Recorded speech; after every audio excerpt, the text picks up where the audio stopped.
ngayon ay pupunta ako dun sa lugar ng friend ko. Kasama ko yung mga aso ko, guys. Ayan. Si Carla.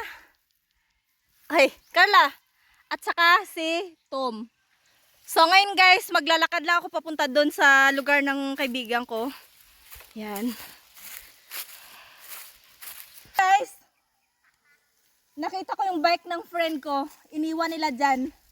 Dahil maganda yung view dito, magbabike-bike muna ako dito ngayon. So, yan. Sasakay muna ako ng bike. Gustong gusto ko yung lugar nila dito kasi maganda yung view.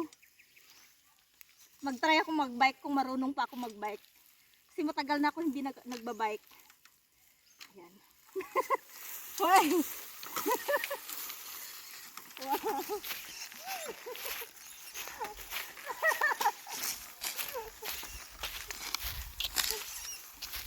Yeah. Yeah.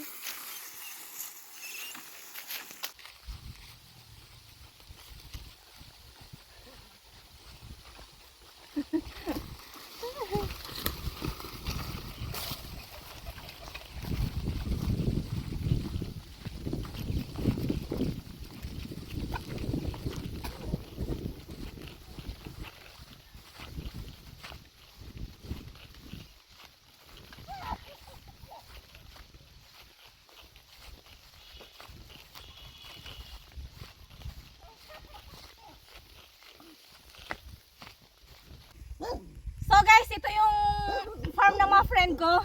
So ayan sila, oh, nagtatanim sila doon. At saka yan yung mga sibuyas na tinanim nila, oh. Tingnan nyo, ang gaganda. At saka masitaw. Tapos puntahan natin sila doon kung ano yung tinatanim na naman nila. So hali kayo guys, punta tayo doon sa kanila.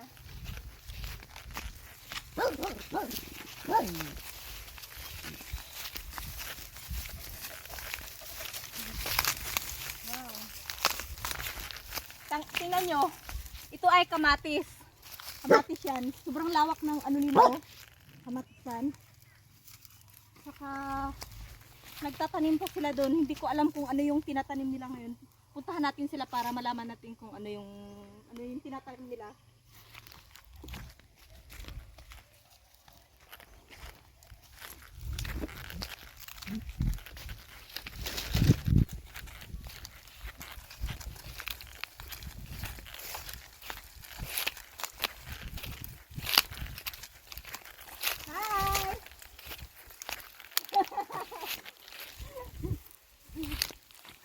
Gaya na patani ko naglakat. Galing kayo si nanay bagong pa-admit. Pa-admit na? Ay pa. Bularat, bularat. Tapos pagbawa pa kami sa pangita sang ano, tong pato balaway na mo nakita. So, ito guys yung ano tinatanim nila ngayon, pitsay. Tingnan nyo sila kung paano sila magtatanim. So, ngayon, tutulungan ko sila na magtatanim. Paano magkuha sini? Ay magbunot? Naglag ko lang. Tingnan nyo, ang dami nilang pitsay. Se! So, ang itatanim daw natin yung mga malalaki. Hawa! Halin! Hawa! Diya ba? Uli! Mga malalaki daw yung ano itatanim natin. So, ito, malalaki to. Ito.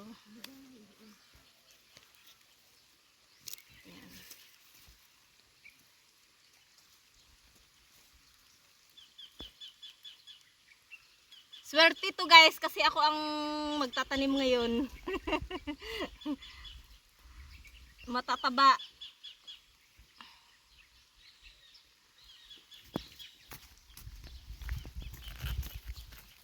Din magtanim dire. Ay dira.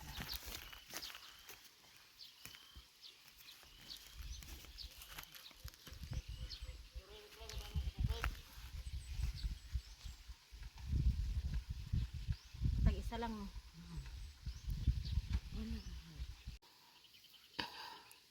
So, ganito magtanim.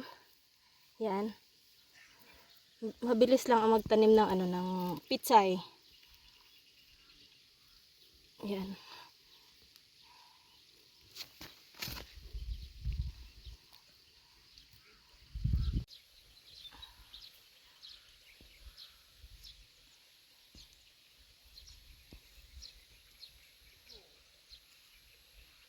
Mabilis lang magtanim ng pitsay.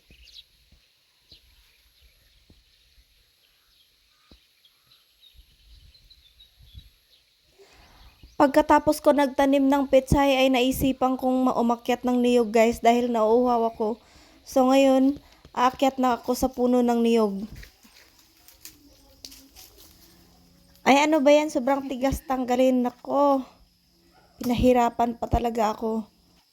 Patuloy pa rin ako umaakyat kahit nahihirapan na basta makuha ko lang ang buko na kukunin ko. Dahil sa sobrang init ng panahon guys, gusto ko talaga uminom ng buko.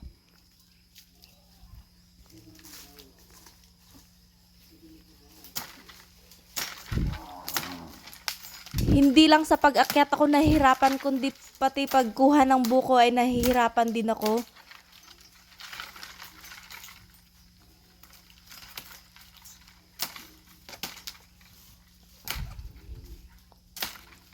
China-challenge lang talaga ako ng buko na to. So yan, sa wakas, nahulog na rin. So pagkatapos nun guys, ayan, ininom ko na yung buko. Kitang-kita na sobrang uhaw ko. Ayan, naubos ko yung isang buko na yan.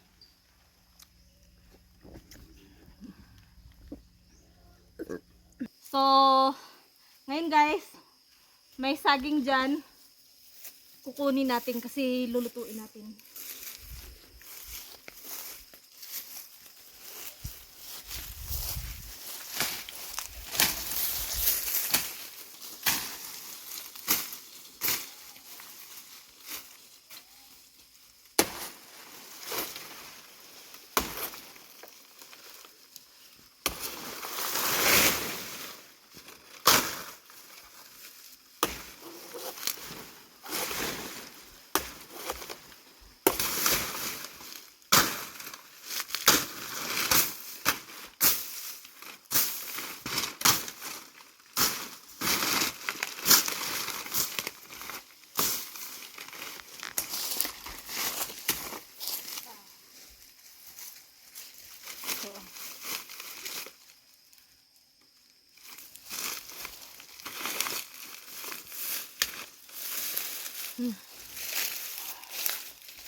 So, ito guys, may dala na akong saging. Yan.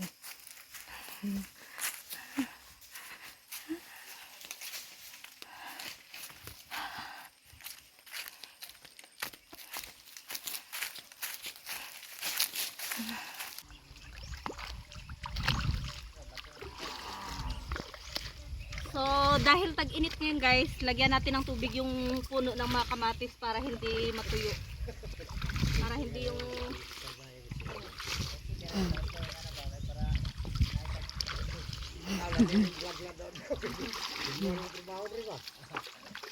yan. Ganito ang pag-bisbis ng kamatis. Pero pag tag-ulan guys, hindi na siya kailangan lagyan ng tubig. Ngayon, dahil tag-init, so kailangan ng tubig.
Sarap magtambay dito sa province, guys.